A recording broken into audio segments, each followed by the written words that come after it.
Okay, we're moving along now, talking silver with Keith Neumeyer. Keith has worked in the investment community since 1984. He was the original and founding president of First Quantum Minerals. He founded First Majestic Silver in 2002 and First Mining Gold in 2015. Keith has also listed a number of companies on the Toronto Stock Exchange, and as such has extensive experience dealing with the financial, regulatory, legal, and accounting issues that are relevant in the investment community. He also won the Ernst & Young Entrepreneur of the Year Award in 2011 for the metals and mining category. I think the silver industry is very lucky to have Keith Neumeyer as probably one of the greatest champions, and we all know he coined the term triple-digit silver. It's coming, right? I'm coming. Here comes Keith Neumeyer.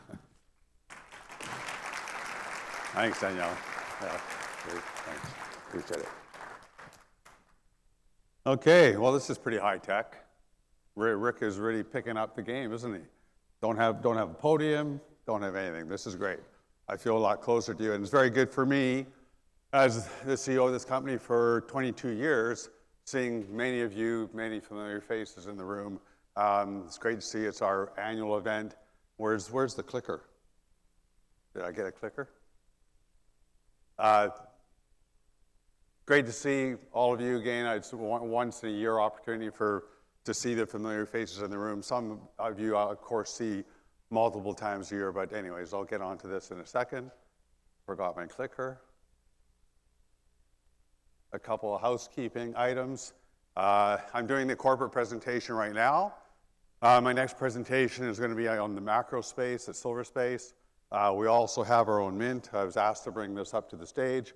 Booth 20, we're selling these at Rick Rule's Symposium, special pricing, only at Rick Rule's conference, $38 an ounce, $1.50 above spot, not too shabby. Come and have a look. And that's another phrase I invented, or we invented, and it's true. There's no substitute to silver. This room would not be here. This building would not be here. You would not be here. I could not be talking to you right now if we didn't have silver. That's a fact.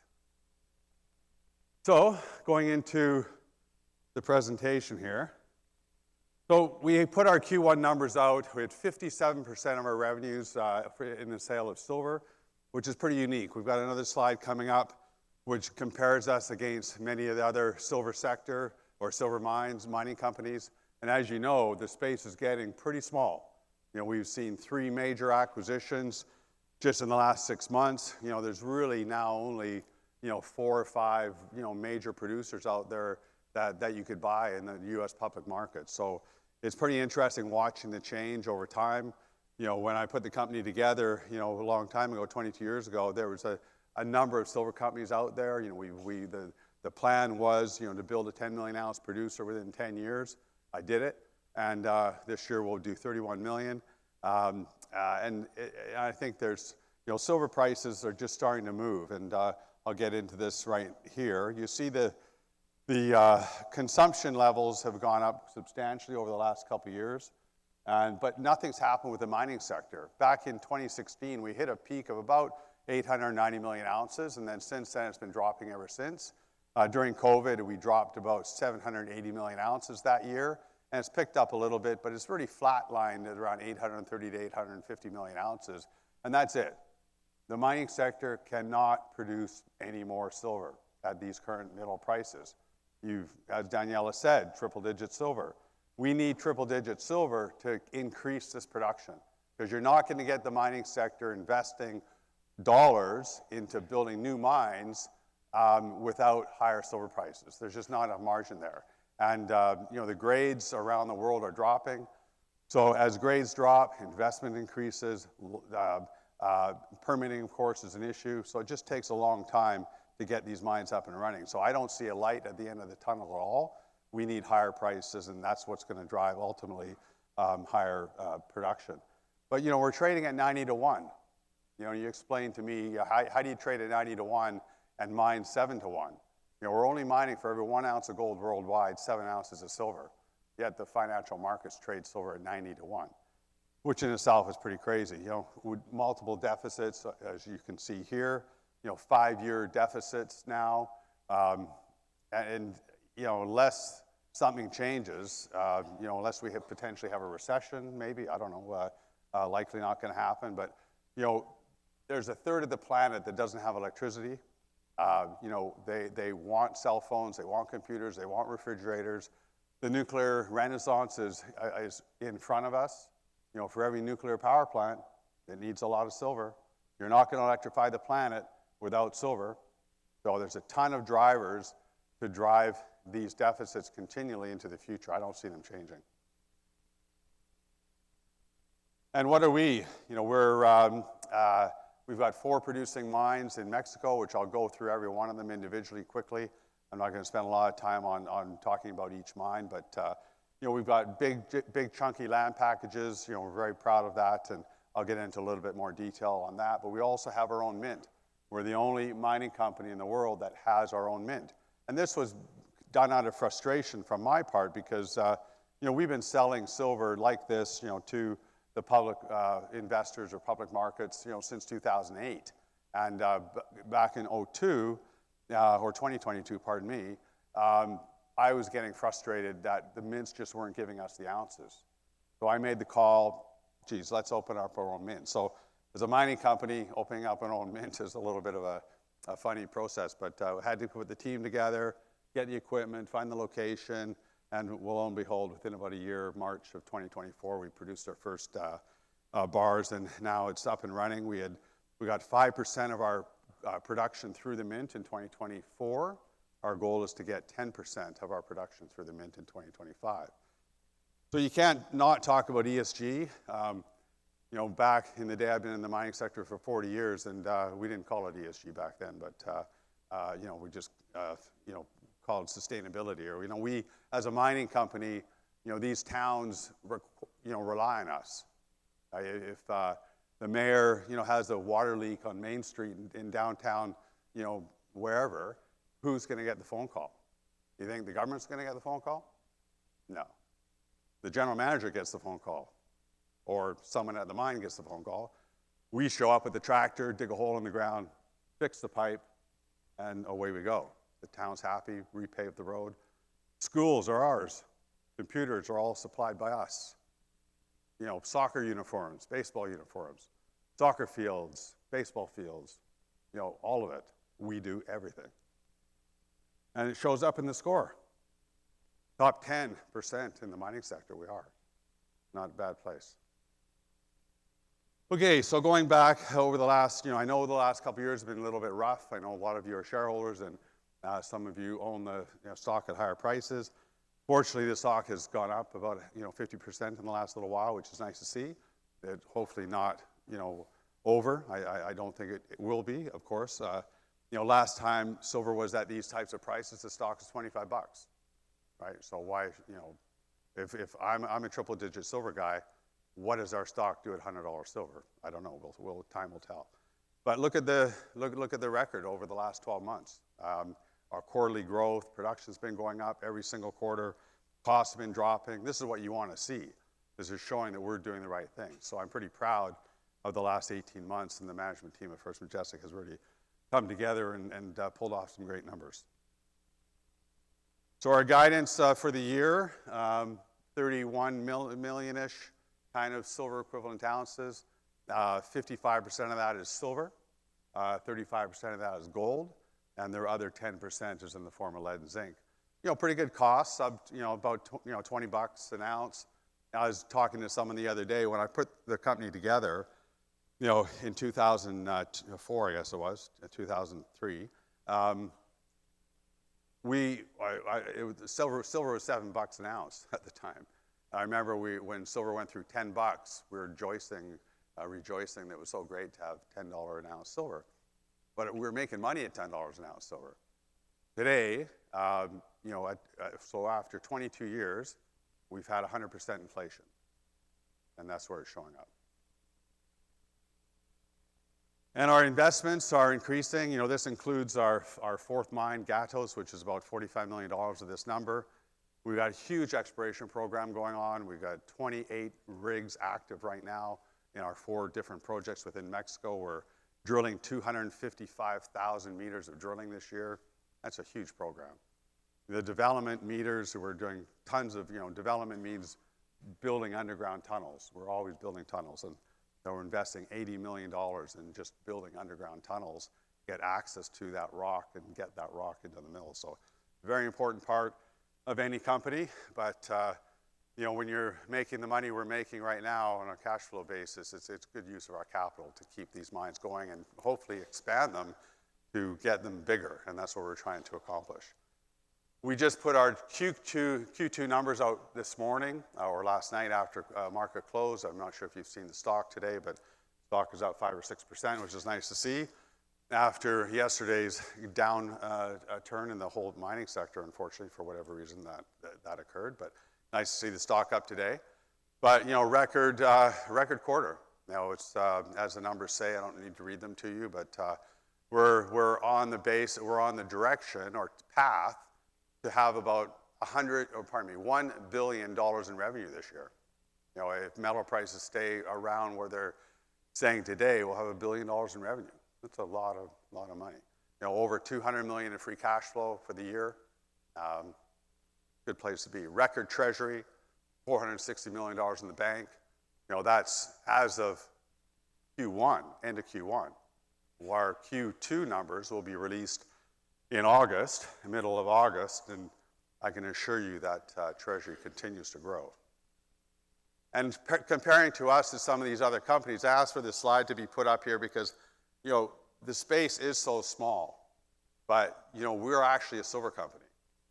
Right? Over 50% of our revenues are from the sale of silver, which qualifies me to tell you we're a silver company. Right? I think so. So is Pan American a silver company? I like Michael Steinman. He's a good friend. But give me a break.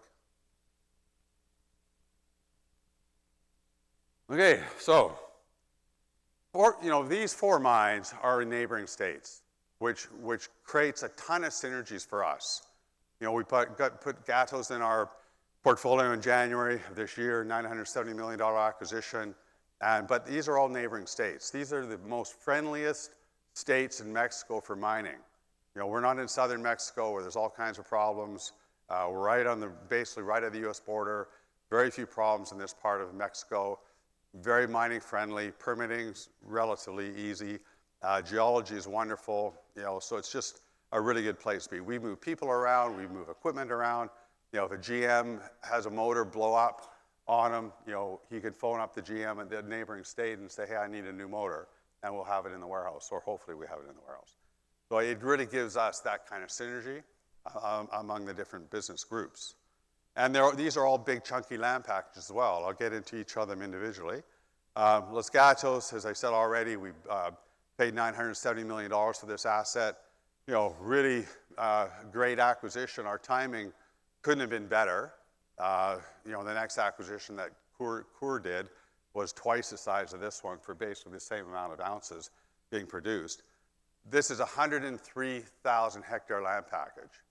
Only 5% of this land package has been ever explored. There's a 10-year mine life the day we bought it. So we don't have to do anything for 10 years. Not that we're not going to, of course. Of course, we're going to do lots of things. But I'm just saying, if something happened, we want to cut our costs, we want to cut our investments, we have the room to do it. And that's what is so attractive. You see the cost per ounce there, sub $13 costs. This is a huge cash flow generator for us. It's great to have another nice cornerstone asset in our portfolio. Going to the next one here.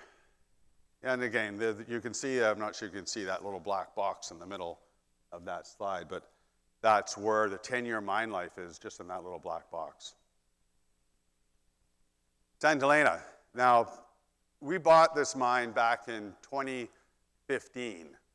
That year we bought it, we paid $105 million for it. It produced 2.5 million ounces of silver that year.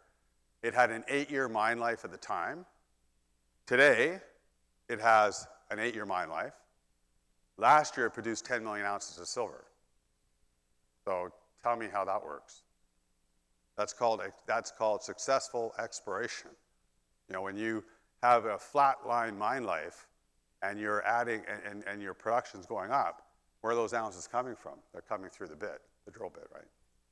So we're pretty happy about that, and this is the land package, another chunky land package, 102,000 hectares in size, geology all over the place, as some of you who follow the company may have heard about this, but we had 2 major discoveries in the last 12 months, which is highly unusual, you know, for a geologist to have 1 discovery in a career or in a decade is often, you know, surprising. But we had 2 major discoveries, the Navidad, which is, you can see that far, the green little boxes and red boxes over there.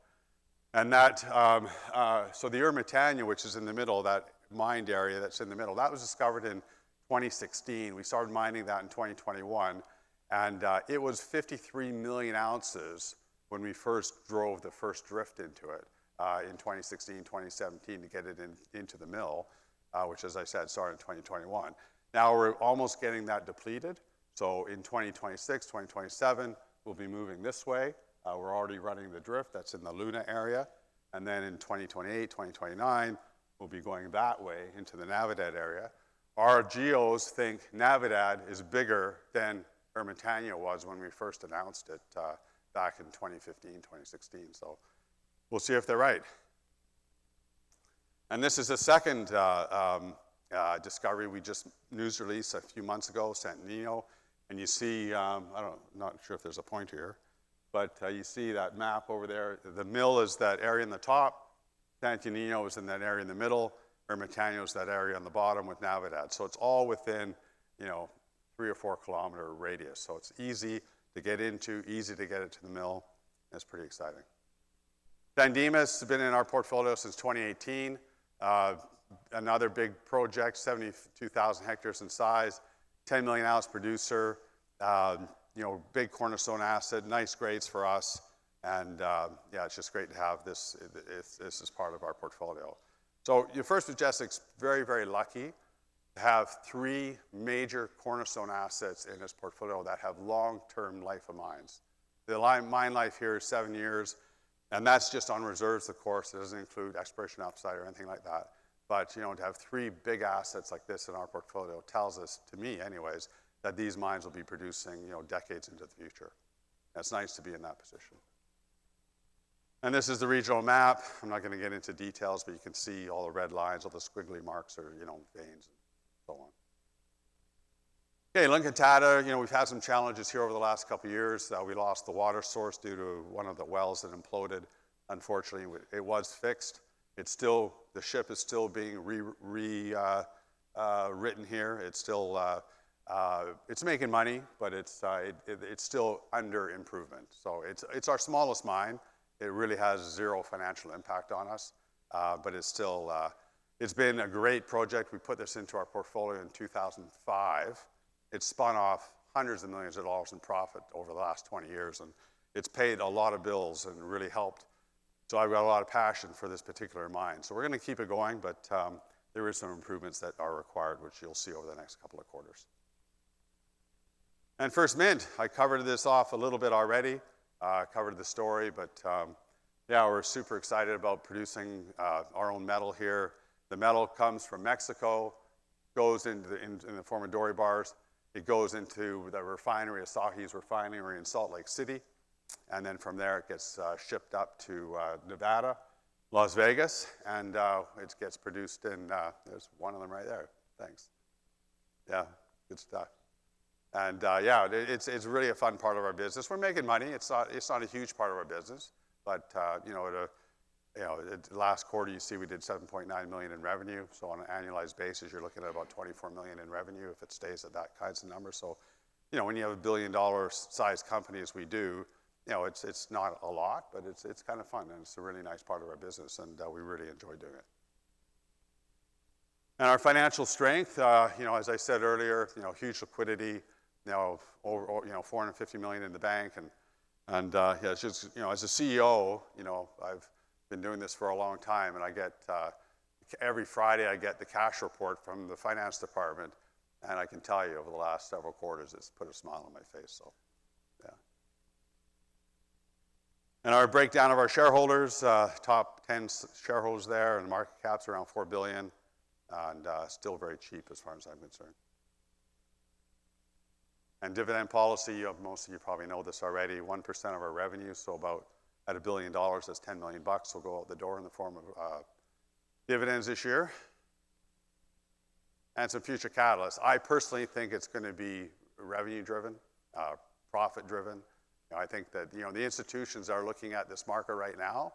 They're starting to kick the tires. I get asked this question: what's going to drive the mining sector's stock prices up?